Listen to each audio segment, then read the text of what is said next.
Diabetes mellitus होता है तुम्हारा कार्बोहाइड्रेट यानी ग्लूकोज का डिस्टरबेंस हो जाता है उसकी तुम्हारी मेटाबॉलिज्म में, ठीक है।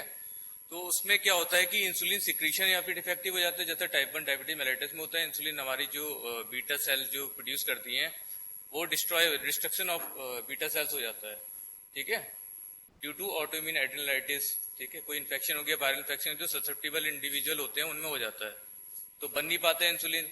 तो इंसुलिन नहीं बन पाएगा तो हाइपरग्लाइसीमिया की स्टेट जो है क्रिएट हो जाएगी एक।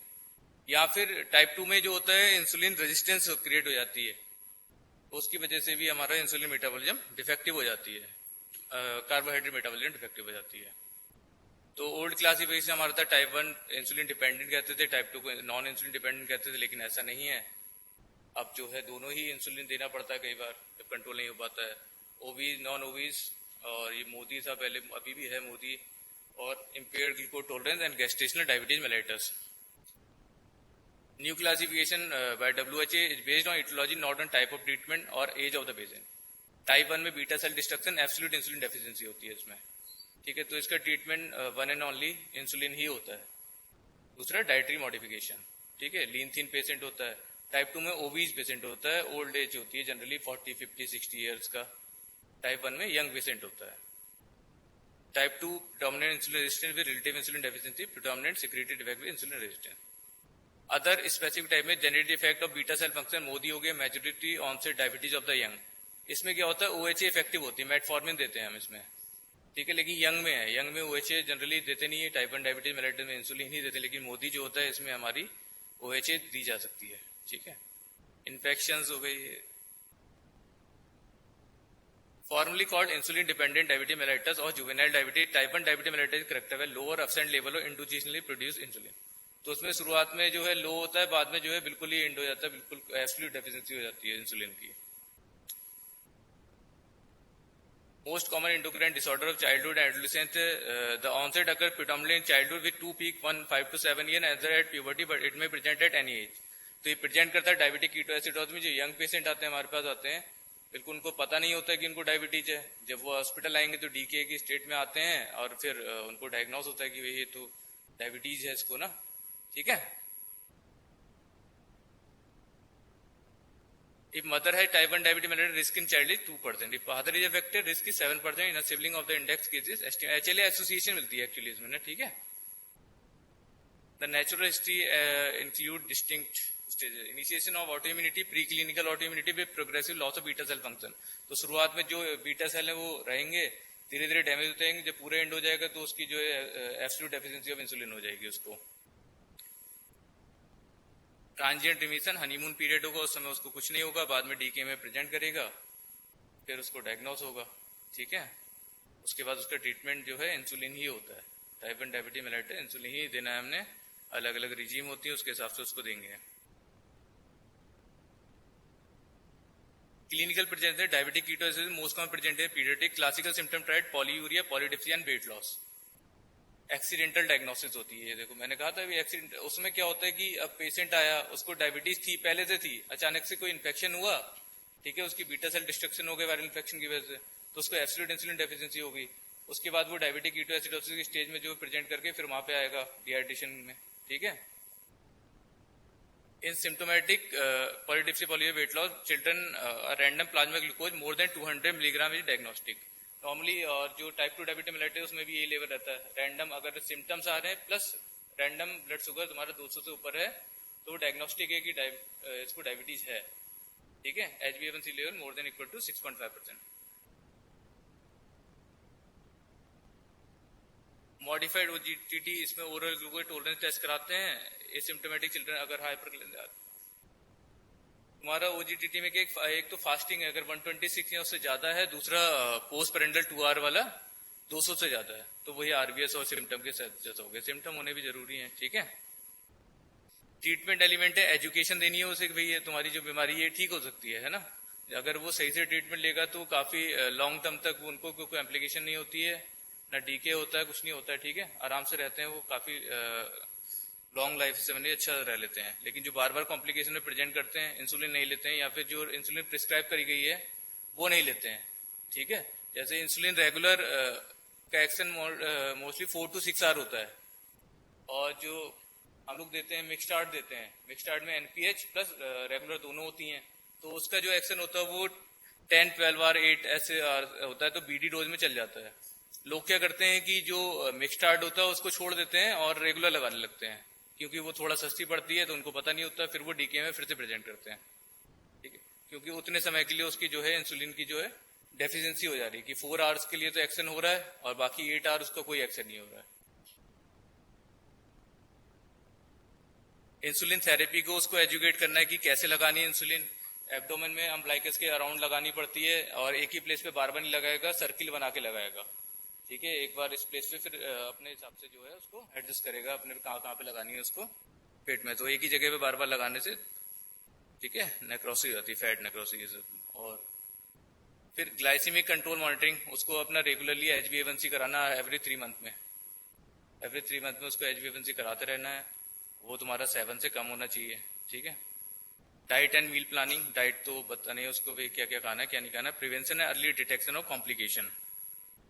Diabetes type 1, educate child care giver, diabetes type 1 के बारे में एजुकेट करना है। लाइफ लॉन्ग इंसुलिन थेरेपी चलेगी, ये भी बताना है उसको। Self monitoring and maintaining records, recognition of hypoglycaemia, diabetic ketoacid, hypoglycaemia के सिम्टम भी उसको बताने हैं, एक्सप्लेन करके रखना है, क्योंकि कभी भी उसको लोग क्या करते हैं कि इंसुलिन लगा लेते हैं, खाना नहीं खाते हैं, फिर उसके बाद उसको जो है हाइपोग्लाइसीमिया होने के चांसेस बढ़ जाते हैं। फिर मील प्लान बताना है कि भैया स्मॉल फ्रिक्वेंट डाइट लेनी है, मल्टीपल डाइट्स लेनी है, स्मॉल अमाउंट में लेनी है, एक बार में ज्यादा नहीं लेना है अमाउंट है। और दूसरा जो है कार्बोहाइड्रेट रिच डाइट नहीं लेनी है, फ्रक्टोज रिच डाइट नहीं लेनी है। सिक मैंने पॉसिबल लॉन्ग टर्म कॉम्प्लिकेशंस के बारे में बताने की भाई अपने हाथ पैर जो है उनको केयर करनी है, आंखों की जांच करवाते रहनी है, अपने फंडस एग्जामिनेशन, ठीक है।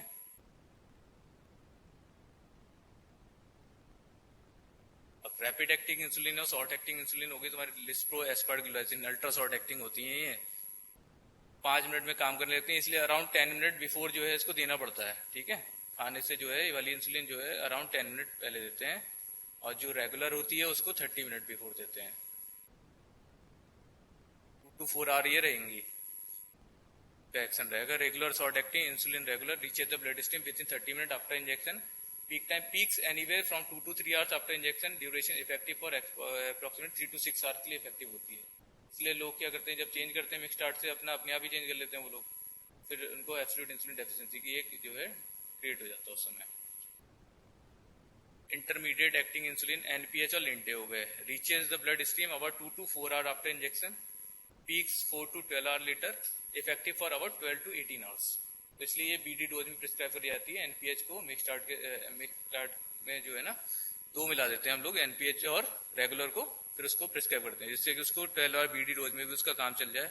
पेशेंट के लिए थोड़ा अच्छा रहता है कि बीडी डोज में लेनी पड़ती है, नहीं तो शॉर्ट एक्टिंग जो अल्ट्रा शॉर्ट एक्टिंग होती है इनकी मल्टीपल डोजेज लेनी पड़ती है, इनमें 4 टाइम 5 टाइम ऐसे लेना पड़ेगा उसको। लॉन्ग एक्टिंग में insulin glargine reaches the blood stream 6 to 10 hours after injection, usually effective for 20 to 24 our.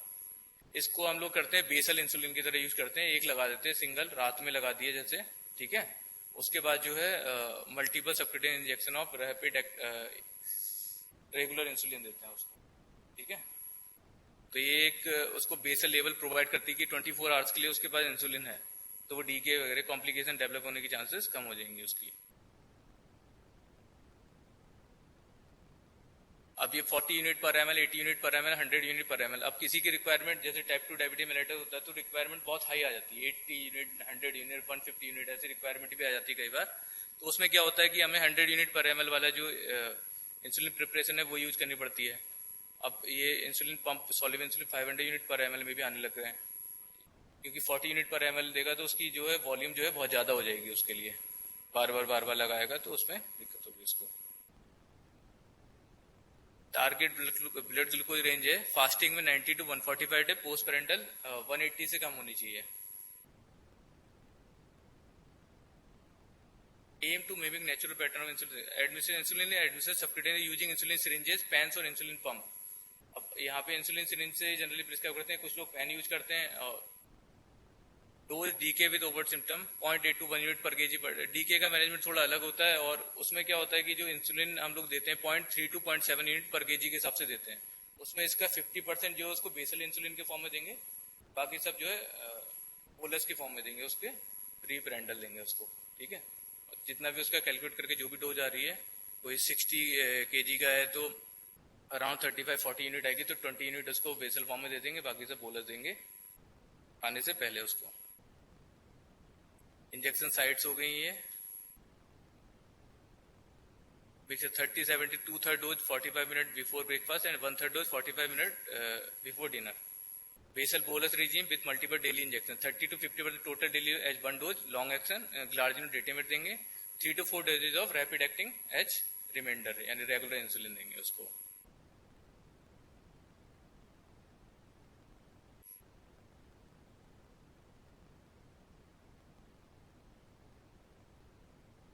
की aspect of insulin therapy, example for 10 year old 33 kg weight child, अभी मैंने बताई दिया तुम्हें एग्जांपल।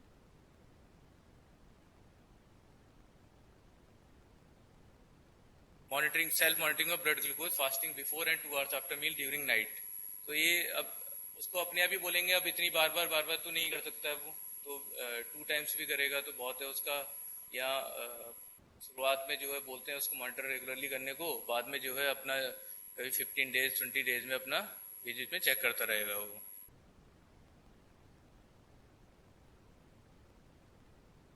कीटोन मेजर करने, अगर blood glucose 250 से ज्यादा है तो अपने आप ही मॉनिटर कर लेगा, यूरिन कीटोन चेक कर लेगा। एवरी 3 मंथली हमने HbA1c करवाने हैं। एडवर्स इफेक्ट हो गए इंसुलिन के, hypoglycaemia, lipoatrophy, lipohypertrophy, obesity and insulin allergy, insulin antibodies. तो ओबेसिटी भी इसका एक साइड इफेक्ट होता है। इंसुलिन डेफिशिएंसी है इसलिए वो कैकेक्जिक हो जाता है पेशेंट, टाइप 1 डायबिटीज मेलाइटस में। टाइप 2 में रेजिस्टेंस होती है, इस वजह से ओबीज होता है, वो ओबीज होता है इसलिए रेजिस्टेंस हो जाती है उसको। अब non availability insulin in poor countries, हमारे यहाँ तो अवेलेबल है। इंजेक्शन साइट्स एंड टेक्निक उसको बताना है कि भाई कैसे लगाना है, क्योंकि क्या होता है कि वो लोग सीख के नहीं जाते हैं, परेशानी होती है। पेशेंट को खुद ही सिखाना है, पेशेंट ही अपने आप लगाएगा, यही सबसे सही तरीका है। अटेंडेंट कई बार कोई घर पे नहीं होता है कि चले गया कहीं, तो वो नहीं लगा पाता है, इसलिए पेशेंट की एजुकेशन बहुत इंपॉर्टेंट है इसमें। अब स्टोरेज कहाँ करनी है कि भाई कोल्ड स्टोरेज, किसी घर में फ्रिज नहीं होता तो उसको बताते कि भाई मटका है, पानी भर के उसमें रख देना, ठीक है, क्योंकि कोल्ड स्टोरेज करनी पड़ती है इसको।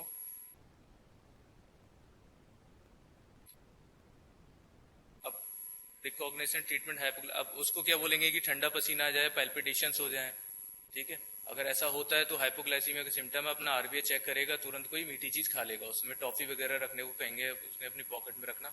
कभी भी हाइपोग्लाइसीमिक सिम्टम लगे तो उस समय खा लेना, हॉस्पिटल आके दिखा देना, ठीक है। अब इंसुलिन रिक्वायरमेंट तो चेंज होती रहेगी, ऐसा तो नहीं होता है। अब जो पैंक्रियाज हमारा काम कर रहा है, जो बीटा सेल्स कर रही है, वैसा तो नहीं क्रिएट कर सकते हम लोग उतना, तो जो बेस्ट पॉसिबल होता है वही करेंगे जो पेशेंट को भी ठीक लगे। अब होता है बेसल बोलस रिजीम जनरली अच्छी मानी जाती है, लेकिन मिक्सटार्ड रिजीम उतनी अच्छी नहीं मानी जाती, फिर भी मिक्सटार्ड रिजीम जनरली प्रेफर करते हैं, क्योंकि वो 2 टाइम रिजीम है तो 2 टाइम लोगों को परेशानी नहीं होती है। और 4 to 5 टाइम अगर उसे रोज इंजेक्शन लगाने को होगे तो उसकी जो है कंप्लायंस अच्छी नहीं हो पाएगी उसकी, ठीक है। तो कंप्लायंस इंश्योर करनी की उसको बोलना है कि भाई आप उसको एजुकेट करने के लेना ही पड़ेगा। कई लोग छोड़ते हैं, और कौन सी लेनी है ये भी बताना उसे पड़ेगा, उसको पहचानना बताना है कि ये 30-70 लिखा हुआ है, ये दूधिया रंग की होती है 30-70 वाली जो मिक्सडार्ड होती है, रेगुलर वाली जो होती है वाटर लाइक होती है, ठीक है। इससे उसे एजुकेट करके रखना है। स्टारवेशन डिहाइड्रेशन से रिस्क ऑफ कीटोसिस बढ़ जाता है, तो उसे स्टारवेशन और डिहाइड्रेशन अवॉइड करने को बोलेंगे, भी खाना तो खाना ही है उसने, ठीक है, मल्टीपल डाइट लेगा अपनी। Management of cigarette, take plenty of fluid, blood glucose, urine keto monitor frequently, moderate और large keto in the urine in the presence of hyperglycaemia indicate insulin deficiency and risk of DK. तो कई बार क्या होता है कि ketones positive होते हैं लेकिन एसिडोसिस नहीं होती है उस समय, लेकिन उसका कीटोन में क्या है, फिर उसको फीडिंग वीडिंग सही करने को कहेंगे, और इंसुलिन अगर वो गलत तरीके से ले रहा है या गलत इंसुलिन ले रहा है तो उसको एजुकेट करेंगे कि ये इंसुलिन आपने नहीं लेनी है। If there is vomiting with hyperglycemia, large ketone or persistent hypoglycemia, child should be taken to emergency department. तो डीके क्या करता है कि एपिगैस्ट्रिक पेन और वॉमिटिंग के साथ प्रेजेंट करता है। तो अगर कोई डायबिटिक पेशेंट एपिगैस्ट्रिक पेन और वॉमिटिंग के साथ आया है तो उसमें हमने एक उसका यूरिन की टोन करवाना है, उसके बाद एक एवीजी करवाना है कि एसिडोसिस तो नहीं हुई है।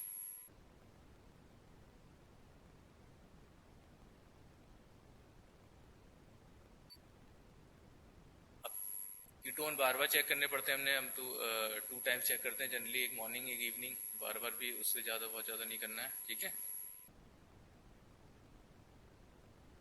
Regular meal plans with calorie exchange option था रेज, तो उसको जो है हमने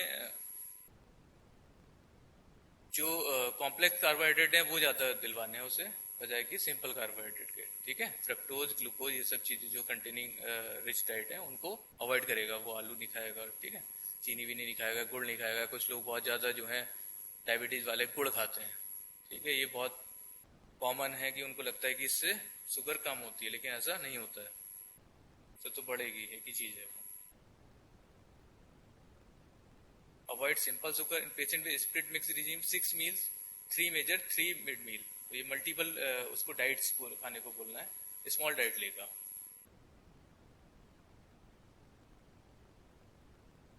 जो लो ग्लाइसीमिक इंडेक्स के जो फूड हैं वो उसको खाने को बोलेंगे, हाई ग्लाइसीमिक इंडेक्स वाले फूड को अवॉइड करने के लिए बोलेंगे।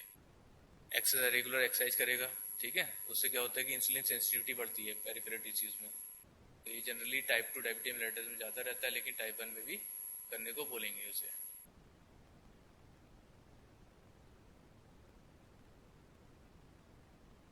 पिटफॉल्स ऑफ मैनेजमेंट क्या क्या है? डिलेड डायग्नोसिस और इंसुलिन डिपेंडेंट डायबिटीज मेलिटस, तो डिले हो जाता है, हो तो उसे पहले गई है, लेकिन वो प्रेजेंट कब करता है? जब उसे डायबिटिक कीटोएसिडोसिस डेवलप हो जाता है, उसमें ही प्रेजेंट करता है, इसलिए वो डिले हो गया। अब उस समय क्या होता है कि वो क्रिटिकल पेशेंट होता है, ठीक है।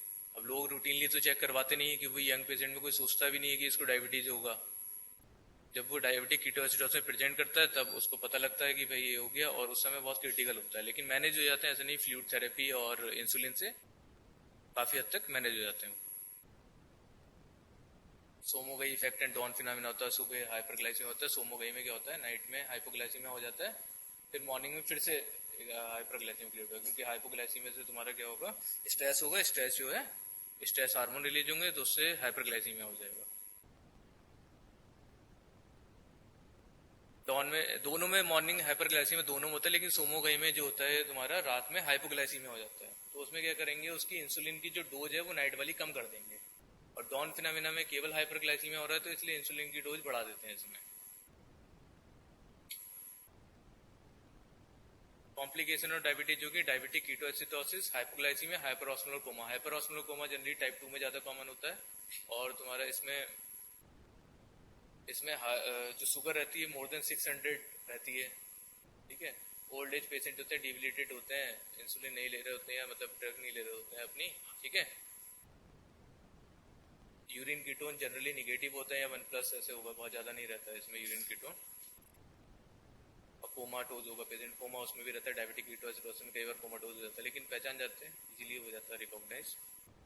लेट ऑनसेट में retinopathy, neuropathy, nephropathy, ischaemic heart disease, stroke, तो इस्चेमिक हार्ट डिजीज और स्ट्रोक का रिस्क भी बहुत ज्यादा रहता है इनमें, तो इसलिए प्रिवेंशन के लिए पहले से ही उसको जो है ट्रीटमेंट एक ही है, शुगर को कंट्रोल करके रखना है। अगर वो कंट्रोल करके रखेगा तो इन सब के चांसेस बहुत मिनिमाइज हो जाते हैं। तो HbA1c 3 to 4 time every 3 month करवाना है उसने।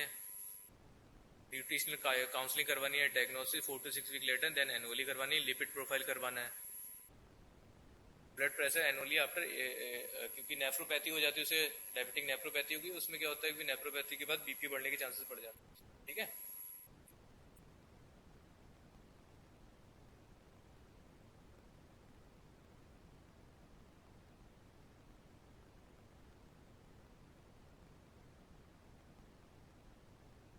थायराइड डिजीज का भी उससे, ये सब एक साथ रहते हैं ना जनरली, थायराइड, ये आपका डायबिटीज, हाइपरटेंशन, ये दोनों कॉम्बिनेशन रहती है। मोस्ट ऑफ द पेशेंट जो होते हैं उनको डायबिटीज भी होगा और हाइपरटेंशन भी होगी, ठीक है।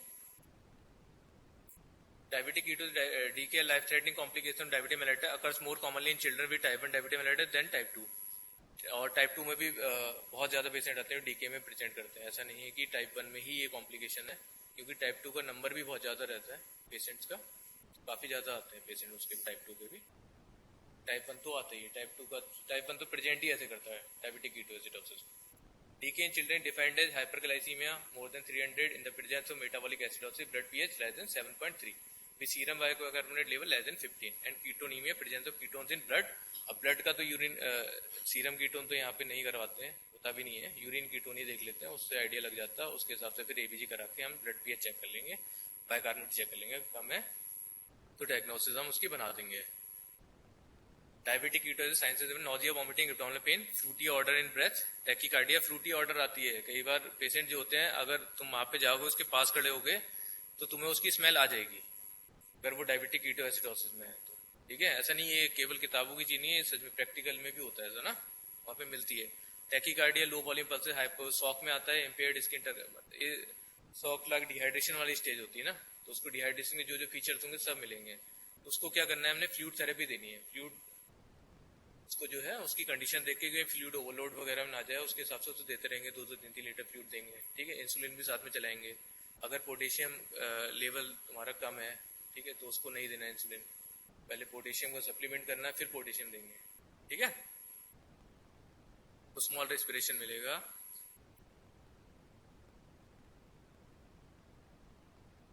इन्होंने फर्स्ट आवर में बताया कि 10 to 20 ml पर केजी आईवी बोलस 0.9 देंगे। इंसुलिन ड्रिप लगाएंगे 0.05 से 0.1 unit per kg per hour. एक तो 0.1 यूनिट पर केजी उसको जो है स्टेट में लगा देते हैं, उसके बाद जो है इसका इन्फ्यूजन चला देंगे, ठीक है। फिर उसको NY2 कर देंगे क्योंकि हाइपरनेट्रीमिया ना हो जाए इसलिए NY2 कर देंगे, ठीक है। और पोटेशियम सप्लीमेंट भी देंगे अगर ये तुम्हारा 3 से कम है, 3.3 से कम है ऐसे, ठीक है। और अगर ज्यादा है, वैसे तो एसिडोसिस की स्टेज में जनरली पोटेशियम लेवल ज्यादा होते हैं, ठीक है, लेकिन यहाँ पे जो है अगर कम है तो उसको नहीं देना है क्योंकि इंसुलिन क्या करते हैं, इंट्रासेलुलर शिफ्ट ऑफ पोटेशियम करा देगा जिससे उसकी जो परेशानी और बढ़ जाएगी, कार्डियक अरेस्ट हो सकता है उसको, तो नहीं, इसको मॉनिटर करना है। पोटेशियम मॉनिटरिंग बहुत इसेंशियल है इसमें, इसके मैनेजमेंट में, डायबिटिक कीटोएसिडोसिस के। फिर क्या करेंगे, जब उसका एसिडोसिस रिजॉल्व कर जाएगी, यूरिन कीटोन, सीरम कीटोन तो होते नहीं आइडियली, तो वही होने चाहिए, यूरिन कीटोन निगेटिव आने लग जाएंगे, बहुत ज्यादा यूरिन कीटोन फिर रिलाई भी नहीं करते हैं, ठीक है। तो उसके बाद अगर जब ये सब हो जाता है, एसिडोसिस रिजॉल्व कर जाती है, तो हम उसे सबक्यूटेनियस इंसुलिन पे ले आते हैं कि आगे की थेरेपी उसको क्या देनी है, उसको हम डिसाइड करेंगे, उसको एजुकेट करेंगे, फिर उसका डिस्चार्ज करेंगे जब वो मैनेज हो जाएगा। As oral feed advance IV fluid reduce and change to subcutaneous insulin plan. तो ओरल फीड भी उसको जैसे ही वो होश में आने लगता है, जब तक नहीं है तब तक रहने देते हैं, नहीं तो अगर ज्यादा डिले हो रहा है तो उसको क्या करेंगे कि आरटी फीड देंगे, ठीक है। अगर वो उसमें नहीं आ रहा, कोमाटोज है, तो आरटी फीड देंगे क्योंकि वो जरूरी है, फीडिंग भी जरूरी है उसकी, ठीक है। जब होश में आ जाएगा तो ओरल फीड लेगा, फ्रिक्वेंट मील लेगा।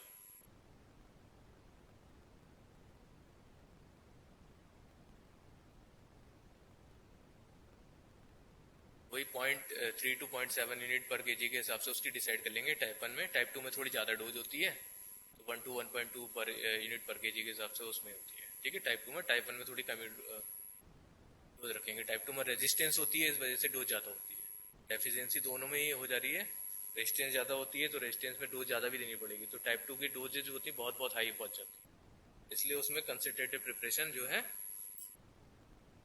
प्रिस्क्राइब की जाती है। सेरेब्रल एडीमा, ये भी डीके की कॉम्प्लिकेशंस में आ जाता है। डीके से मैनेजमेंट हेड एंड एलिवेशन में मैनिटॉल देंगे उसको, 3% NS देंगे, ठीक है। Restrict IV fluid to 2/3 of cerebral oedema का management. Replace fluid deficit 72 hour rather than 24 hour, intubation ventilation if required. तो हाइपर वेंटिलेट करेंगे उसको, क्या करेंगे, जैसे सेरेब्रल एडीमा के जो पेशेंट आते हैं उसको क्या करते हैं कि हाइपर वेंटिलेट अब करने को तो बोल नहीं सकते हैं, उसको इंट्यूबेट कर देते हैं, ठीक है, और वेंटिलेटर पे रख देंगे, और वेंटिलेटर पे रखने के बाद उसको जो है हाइपर वेंटिलेट करेंगे, उसका रेस्पिरेट उसमें जो है सेट कर देंगे, बढ़ा देंगे 20-24 ऐसे बढ़ा देंगे, ठीक है। Non ketotic hyper osmo coma, severe hyperglycaemia, blood glucose level more than 800, absence of और ओनली स्लाइट कीटोसिटी, जो हमारी जो मशीन होती है वो 600 तक नाप जाती है, तो उसमें हाई आएगा, ठीक है, हाई मतलब कि मोर देन 600 है। Non-ketotic acidosis, severe dehydration, depressed sensorium of frank coma, and various neurological signs that may include grand mal seizures, hyperthermia, hemiparesis, positive Valency signs. Respirations are usually shallow, but coexistent metabolic acidity may be manifested by small breathing. Serum osmolality commonly 350 milliosmol per kg or greater. This condition is uncommon in children. तो children में होता है, type 2 वाले में ज्यादा होता है। Rapid depletion of vascular volume deficit and very slow correction of the hyperosmolar state. 1/2 isotonic saline administered at a rate, क्योंकि इसमें हमारा सोडियम ज्यादा रहता है इसलिए NY2 दे रहे हैं, NS भी देते हैं, estimated to replace 50% of volume deficit the first 12 hour and remainder in administered in ensuing 24 hour. When blood glucose consideration approaches to 300 mg per deciliter, the hydrating fluid should be changed to 5% dextro and 0.2 NS. Approximately 20 mg per liter potassium chloride should be added to each of these fluid to prevent hypokalemia. Insulin can be given by continuous IV infusion beginning with the second hour of fluid therapy. पहले fluid देना है first hour में. तो diabetic ketoacidosis और हाइपरऑस्मोलर coma में जो पहली therapy है वो फ्लूइड ही है, तो उसका डिहाइड्रेशन हमने करेक्ट करना है, साथ में फिर इंसुलिन को थेरेपी को स्टार्ट करना है. इसमें भी फर्स्ट आवर में तुम्हें फ्लूइड ही देना है, सेकंड आवर में इंसुलिन थेरेपी स्टार्ट करना है. जनरली दोनों चीज एक साथ स्टार्ट कर देते हैं, लेकिन ध्यान देना होता है इनमें कि भाई उसको फ्लूइड ओवरलोड या चीजों को एक तो हाइपोकैलेमिया ना डेवलप हो जाए. ठीक है. पोटेशियम लेवल जरूर चेक करना है. Blood glucose level less than 70 risk increase at the duration of diabetes increase है. माइल्ड टू मॉडरेट सिम्टम्स क्या है? इमीडिएट ओरल इंटेक ऑफ 0.3 ग्राम पर केजी जो उसको खिला देंगे. अब ऐसे नाप के कौन खिलाता है, खाने को बोल देंगे उसको, कुछ भी मीठा टॉफी भी खा लेगा. ठीक है, करेक्ट हो जाता है. फिर आके दिखा लेगा. जनरली जो इंसुलिन वाला है वो तो उसका जब तक इंसुलिन का एक्शन है तब तो खत्म हो जाएगा, उसके बाद ठीक हो जाएगा. OHA कई बार क्या होते हैं कि रीनल फेलियर वाले पेशेंट जो होते हैं वो OHA ले लेते हैं. ठीक है, तो उसमें काफी 2 to 3 days 4 days तक उसका एक्शन रह जाता है, फिर वो बहुत लेट ठीक होता है. तो उसको एडमिट करके रखेंगे, मॉनिटरिंग करेंगे उसके ब्लड ग्लूकोज की, और D25 या D10 की ड्रिप उसको देंगे. ठीक है, और फ्रिक्वेंट डाइट खाने को बोलेंगे उसे. Chocolate, milk, sweets containing fat are not a good choice as fat delays the absorption of glucose. Treating with children's favorite sweet beverage should be avoided. तो उस समय तो अब कुछ नहीं कर सकते ना. अब हाइपोग्लाइसीमिया है, हॉस्पिटल पहुंचने में डिले हुआ, तो उस समय यही बेस्ट होता है. तो चॉकलेट तो टॉफी भी खा सकता है, उस समय कुछ नहीं हो सकता, एक आध टॉफी से कुछ नहीं होता है. ठीक है, लेकिन उसको D25 ये सब चीजें देनी चाहिए, हॉस्पिटल आना चाहिए. ठीक है. Severe hypoglycemia, altered mental states and unconscious or seizures. Glucagon is administered subcutaneously intravenously. Glucagon मिलता नहीं है यहाँ पे, तो एडमिनिस्टर कैसे करेंगे? D25 जब तक उसका एक्शन है तब तक ये सब देते रहेंगे, और उस हिसाब से जो है अब ड्रग ऑफ चॉइस तो ग्लूकागॉन ही होती है. लेकिन वो जिसकी होती है लेस देन 12 में 0.5 mg और मोर देन 12 में 0.1. If glucagon injection are not available, glucose gel honey can be administered into buccal patch.